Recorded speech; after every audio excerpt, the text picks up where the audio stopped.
Welcome to RTV. నేను మీ గయాజ్ని. ప్రస్తుతం మనము నెల్లూరు నగరాన్ని శివారు ప్రాంతమైన ఎన్టీఆర్ నగర్ సమీపంలోని జాతీయ రహదారిపై కొద్దిసేపటి కిందటే రోడ్డు ప్రమాదం జరిగింది. ఈ ప్రమాదంలో సుమారు 5 మంది మృతి చెందగా 4 క్షతగాత్రులయ్యారు. ప్రస్తుతం మనం చూస్తున్నాం. అంటే ఇక్కడి నుంచి ఇటువైపు నుంచి మామూలుగా నెల్లూరు వైపు నుంచి ఇటు కోవూరు వైపు వెళ్తున్న కంటైనర్ లారీ ఒక్కసారిగా పక్క నుంచి మోటార్ బైక్ ఒక్కసారి ఇటు రావడంతో తప్పించడానికి పోయి నేరుగా పక్కన అంటే కంకులు అదేవిధంగా వివిధ వ్యాపారస్తులు ఉన్నారు, మొత్తం తొక్కుంటూ వెళ్ళి ఆ చెట్టుకు ఢీకొన్న దృశ్యాలు అయితే మనం చూస్తున్నాము. స్పాట్ అక్కడే 3 చనిపోవడం జరిగింది, మరో 4 తీవ్రంగా గాయపడ్డారు. వాళ్ళందరినీ చికిత్స నిమిత్తము ఆసుపత్రికి తరలించడం జరిగింది. అయితే గత కొద్ది కాలం నుంచి ఈ ప్రాంతంలో సర్వీస్ రోడ్డు కావాలంటూ కూడా ఆందోళన చేస్తున్న పరిస్థితి అయితే ఉంది. ప్రస్తుతము మనతో మాట్లాడేందుకు కొంతమంది ఉన్నారు, వాళ్ళతో కూడా మాట్లాడదాం. చెప్పండి, అంటే గత కొంతకాలం నుంచి మీరు చింతారెడ్డిపాలెం దగ్గర ఈ బ్రిడ్జి ఏర్పాటు చేయాలా, అదేవిధంగా సర్వీస్ రోడ్లు కావాలంటూ ఆందోళన చేస్తున్నారు. ఇప్పుడు ఈ ప్రధాన జరిగింది ఘటన ఎలా చూస్తుంది సార్? ఇది మనకేందంటే ఈ ప్రమాదాలు జరగకుండా ఉండాలంటే ఇది ఎప్పుడో 2004లో ఏర్పడ్డ ఈ ఫ్లైఓవర్ హైవే అప్పుడు అండర్ పాస్ బ్రిడ్జిలు లేకుండా పోవటం, దానికి తోడు సర్వీస్ రోడ్లు లేకుండా పోవటం, ఈ సర్వీస్ రోడ్లు కానీ ఉంటే ఈ ప్రమాదాలు జరగవు. ఇది హైవే అథారిటీ వాళ్ళు పూర్తి బాధ్యత వహించాలా. ఈ వహించినందువల్ల చనిపోయిన వాళ్ళు కూడా 25 లక్షల రూపాయల లెక్కన ఈ హైవే అథారిటీ వాళ్ళు కడితేనే వాళ్ళకి పనిష్మెంట్గా మరొకసారి నెల్లూరు నగరంలో సర్వీస్ రోడ్లు లేకుండా ఈ హైవే ప్రవేశించడం అనేది జరగకుండా చేసుకోవాల్సిన బాధ్యత ఇది. అదేవిధంగా ఇప్పుడు వచ్చిన లారీ అసలు చేపలు తోలే లారీ అది. ఆ లారీ వచ్చే సందర్భంలో ముందుగా బైకుల్లో పోతుంటే అతను నిద్రపోవడం, అది తగిలి మొత్తం మీద 3 మాత్రం అక్కడికక్కడ చనిపోవడం జరిగింది. అట్లాగే ఆ పక్కన కంకులు టెంకాయలు అమ్ముకునే వాళ్ళకి కూడా మంచి దెబ్బలు తగిలినాయి, వాళ్ళని కూడా హాస్పిటల్లో జాయిన్ అయ్యారు. ఇలాంటి ప్రమాదాలు మాత్రం మరొకసారి జరగకుండా ఉండాలంటే కంప్లీట్గా కూడా హైవే అథారిటీ, ట్రాఫిక్ వీళ్ళందరూ కూడా బాధ్యత వహించాల్సిన అవసరం ఉందని చెప్పేసి ఈ సందర్భంగా తెలియజేస్తున్నాం.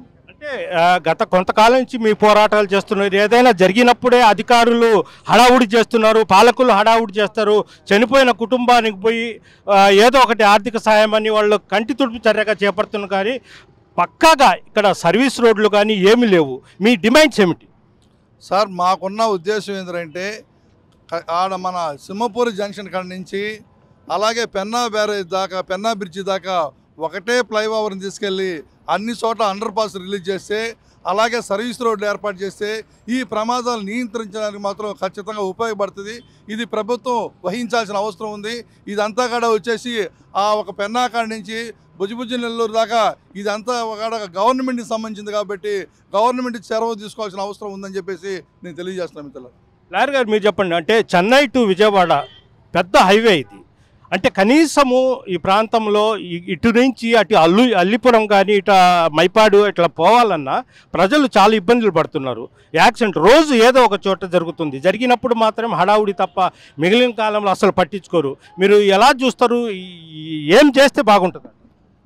ఈరోజు నెల్లూరు నగరంలోకి 6, 7 ప్రవేశ ద్వారాలు ఉన్నాయి. అంటే నెల్లూరు నగరంలోకి ప్రవేశించాలన్నా, నెల్లూరు నగరం నుంచి బయటికి వెళ్ళాలన్నా బుచ్చి, సంగం, కోవూరు, ఈ విధంగా అయ్యప్ప గుడి, ఈ విధంగా 7 ద్వారాలు ఉంటే అందులో మొత్తం 100 మంది నెల్లూరులోకి వస్తే 60 మంది ప్రజలు కేవలం ఈ చిల్డ్రన్స్ పార్క్ రోడ్ నుంచి, అలాగే ఈ హైవేలో నుంచి, పెన్నా బ్రిడ్జ్ నుంచి చిల్డ్రన్స్ పార్క్ మధ్యలోంచి నెల్లూరు నగరంలోకి ప్రవేశించాలన్నా, నెల్లూరు నగరం నుంచి బయటికి ప్రవేశించాలన్నా ఏకైక ముఖ్యమైన మార్గం.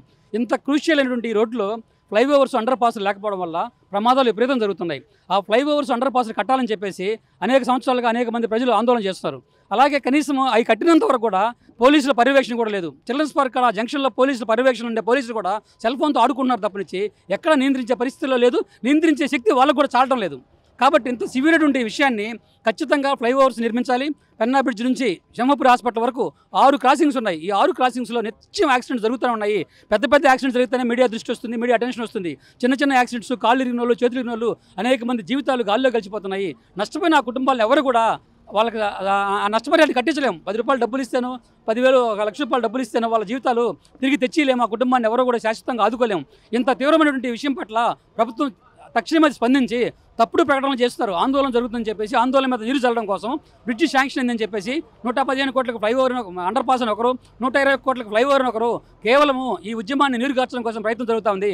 ఆ విధంగా కాకుండా ప్రభుత్వం తక్షణమే ఇమీడియట్గా బ్రిడ్జి శాంక్షన్ చేసి పనులు స్టార్ట్ చేయాలని చెప్పేసి మేము కోరుకుంటాము. అంతవరకు ఈ అన్ని ప్రాంతాల్లో కూడా పోలీస్ పాయింట్స్ ఏర్పాటు చేసి ప్రమాదాలు జరగకుండా నివారించాలని చెప్పేసి కోరుతున్నాం. ఓకే, ఇప్పుడు ప్రజెంట్ ఎంతమంది చనిపోయారు? దాదాపు ఒక 1 ఇయర్లో 50 పైగా ప్రాణాలు గాల్లో కలిసిపోయినాయి. ఈ ప్రాంతంలో ఎన్టీఆర్ నగర్ నుంచి సింఫర్ హాస్పిటల్ మధ్యలో ఈ విధంగా 20 సంవత్సరాలు లెక్కేసుకుంటే కనీసం 500-600 మంది చనిపోయి ఉంటారు.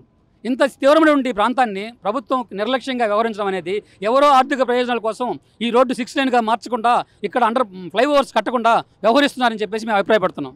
అంటే రేపు 16వ తేదీ కూడా దీని మీదే మానవహారం కూడా చేపడుతున్నారు. అయితే నిన్న మంత్రి అదేవిధంగా ఎంపీ వాళ్ళు మాత్రము మేము ఏర్పాటు చేస్తున్నామని కూడా ప్రకటించడం దీని మీద నమ్ముతారా? మేము అనుకుంటున్నాము అవి మంత్రి వేమిరెడ్డి గారు కానీ నారాయణ గారు కానీ చేసిన ప్రకటన కాదు, కేవలం కింద స్థాయి కార్యకర్తలు ఇక్కడ ఉద్యమం వివిధ నడుస్తూ ఉంది, మేము డ్యామేజ్ జరిగిపోతాం అధికార పార్టీ వాళ్ళు భావించి వాళ్ళ ఫోటోలు పెట్టి వాళ్ళ పేర్లు చెప్పుకొని ఇది మీడియా ద్వారా ప్రచారంలో తెచ్చారు తప్పనిచ్చి వాళ్ళు చేసిన ప్రకటన కాదు, ఇది రాజకీయ ప్రకటన తప్పనిచ్చి అధికారిక ప్రకటన కాదు, దీని ప్రజలు ఎవరు కూడా విశ్వసించొద్దని చెప్పేసి రేపు మానవహారాన్ని జయప్రదం చేయాలని చెప్పేసి మేము కోరుతున్నాం. ఇది పరిస్థితి ప్రస్తుతం. వీళ్ళంతా ఆవేదనతో మీరు చెప్పండి సార్. దీనికి కారణం ఏంటంటే కోవూరు వరకు 6 లైన్ ఉంది సార్. మన చెన్నైకి మన ఆంధ్ర బార్డర్ దాటంగానే 6 లైన్ ఉంది సార్. ఇక్కడి నుంచి వచ్చేవాళ్ళు అదే స్పీడ్ మీద వస్తూ ఇక్కడ 4 లైన్ అవడం వల్ల కంజెస్టెడ్గా రావడం, వాడు స్పీడ్గా పోయే ఉద్దేశం అదే ఊపిలో ఉండడం, దానివల్ల యాక్సిడెంట్ జరుగుతున్నాయి. ఒకటి. రెండోది ఏంటంటే ఇక్కడ వాళ్ళు ముగ్గురు చనిపోయారు, నేను బతికున్నాను సార్. నాకు అక్కడ యాక్సిడెంట్ జరిగితే బండి 2 ముక్కలైంది నన్ను వెనక నుంచి కారు కొడితే. కారణం ఏంటంటే వాడికి లైన్లో 4 లైన్ ఉంది, 2 బండ్లు పోతా ఉన్నాయి, ఆ బండిని క్రాస్ చేయడంలో నన్ను గుద్దేశాడు. ఆల్మోస్ట్ చనిపోయానని అందరూ అనుకున్నారు. చాలా యాక్సిడెంట్స్ ఇక్కడ. ఒక తల్లి, ఒక తండ్రి, ఒక బిడ్డ కాలేజీకి తీసుకుపోతూ 2 స్పాట్లో చనిపోయారు సార్. అంతకుముందు అక్కడ ఆటోలో మా ఫ్రెండ్ వాళ్ళ మదరు వాళ్ళతో పాటు 6 చనిపోయారు సార్ ఆటోలో పోతూ. చాలామంది చచ్చిపోతున్నారు. ఇక్కడ అన్ని ఫ్లైఓవర్స్ చేయాలా, ఇమ్మీడియట్గా ఇది 6 లైన్ చేయాలా. 6 లైన్ చేస్తూ బార్డర్ కూడా లేదు సార్ ఇక్కడ. ఈ లైన్కి ఈ బార్డర్ కూడా మిగతా ఏరియాల్లో చూడండి, మీకు దగ్గర ఆ బార్డర్ తర్వాత ఒక వెహికలే పోతుంది. ఇక్కడ ఈవెన్ బైక్ కూడా పోలేని పరిస్థితి. ఇవన్నీ సరిచేయాలా. దాంతోపాటు వీళ్ళు రోజు ఒక రకంగా దీంట్లో ఏదో డబ్బులు పెద్ద ఆదాయం ఉన్నట్లేదు, అందుకని ఈ బ్రిడ్జిని గురించి పెద్దగా పట్టించుకోవడం లేదు. దీన్ని ఏదన్నా సైడ్కి తిప్పేసి వాళ్ళ యొక్క సొంత ఆదాయాలు, వాళ్ళ ఆస్తులు అక్కడ ఏమైనా ఉంటే అటువైపు తిప్పుకొని అటు రేట్లు పెంచుకునే దానికోసం ఆలోచిస్తున్నారు. కానీ ప్రజా శ్రేయస్సు గురించి కానీ ప్రజల క్షేమం గురించి కానీ వీళ్ళు ఏమాత్రం ఆలోచించడం లేదు సార్. చనిపోయిన వాళ్ళు ఎంతమంది అల్లాడారో, వాళ్ళు కాళ్ళు చేతులు ఇరిగి మంచాన పడి ఎంతమంది అల్లాడుతున్నారో, చనిపోయిన వాళ్ళ బాధితులు ఎంతమంది వీధిని పడి అల్లాడుతున్నారో, వీళ్ళ గోడు ఎంత కొట్టినప్పటికీ వీళ్ళు ఎప్పటికీ నిద్రలేస్తారో తెలీదు. కానీ కమ్యూనిస్టు పార్టీగా ఈ ఉద్యమంగా మేము ఖచ్చితంగా వీళ్ళని నిద్ర లేపుతాం, ప్రజల్ని నిద్ర లేపుతాం. ఖచ్చితంగా ఈ బ్రిడ్జి వేసిన దాకా మేము నిద్రపోవాలని తెలియజేస్తున్నాం. Okay, thank you. ఇది పరిస్థితి. వీళ్ళంతా అంటే రోజు ఒక ప్రమాదం జరుగుతూనే ఉంది, ఎంతోమంది ప్రాణాలు కోల్పోతున్నారు, ఎన్నో కుటుంబాలు వీధిన పడుతున్నా అయినా అధికారులకు కానీ పాలకులు కానీ కనీసం చీమ కుట్టినంత కూడా లేదు. దీని మీద మేము ఉద్యమిస్తాము. ఖచ్చితంగా సర్వీస్ రోడ్లు కానీ అదేవిధంగా అండర్ పాస్ రోడ్లు కూడా ఏర్పాటు చేయాలంటూ కూడా వీళ్ళంతా డిమాండ్ అయితే చేస్తున్నారు.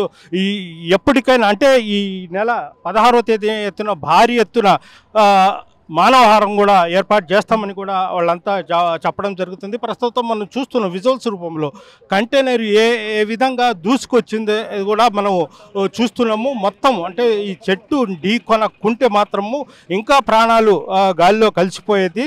అయితే ఈ చెట్టును ఢీకొని ఇక్కడ ఆగిపోయిందని కూడా మనం అనుకోవచ్చు. మొత్తం స్పాట్లోని ఇక్కడ ఒక 3-4 ఇక్కడే చనిపోవడం జరిగింది. మరో ఒక 4 తీవ్రంగా గాయపడడంతో వాళ్ళ చికిత్స నిమిత్తం అంటే మనం చూస్తున్నాం, మన కెమెరా పర్సన్ ప్రదీప్ చూపిస్తున్నాడు విజువల్స్. అంటే పాపం వీళ్ళు అంటే మొక్కజొన్న కంకులు అమ్ముకొని జీవనం సాగిస్తుంటారు. అయితే ఏ పూటగా పూట ఈ ఇల్లు ఈ జీవనం సాగిస్తూ ఉంటారు. ఈ చిన్న అంటే మొక్కజొన్న అదేవిధంగా ఇవి అమ్ముకొని జీవనం సాగించే వాళ్ళని ఒక్కసారిగా లారీ వాళ్ళని కబలించి వేయడంతో వాళ్ళ ప్రాణాలు గాలిలో కలిసిపోయి ఆ కుటుంబాలు వీధన పడ్డాయి.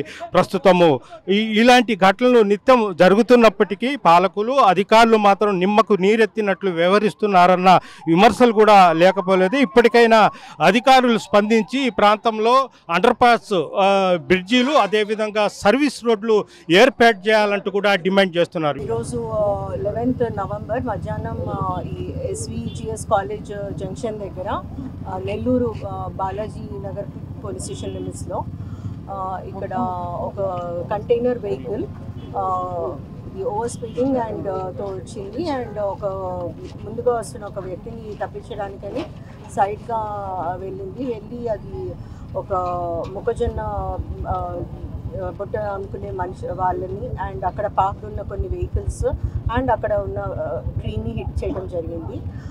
ఇందులో మొత్తం 3 ఫెటాలిటీస్, 3 చనిపోవడం జరిగింది. అందులో 2 ఐడెంటిటీస్ తెలుసు, ఇంకొకరిది తెలుసుకోవాల్సింది ఉంది అండ్ మొత్తం 4 ఇంజర్డ్ ఉన్నారు. వాళ్ళలో 2కి చికిత్స జరుగుతుంది. సో మేము తొందరగా అప్డేట్ ఇస్తాము. ఈ నేషనల్ హైవే మీద యాక్సిడెంట్స్ జరగకుండా అన్ని రకాల ప్రికాషన్స్ తీసుకోవడం జరుగుతుంది.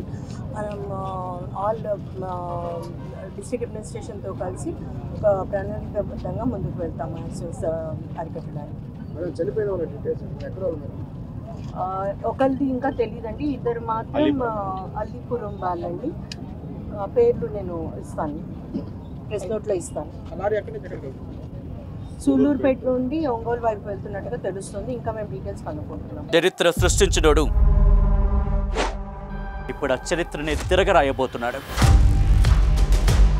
అబద్ధాల గోడల్ని బద్దల కొట్టి నిజాలను రాగా మీ ముందుంచబోతున్నాడు. నిజమైన వార్తల కోసం వెంటనే డౌన్లోడ్ చేసుకోండి రా యాప్ని.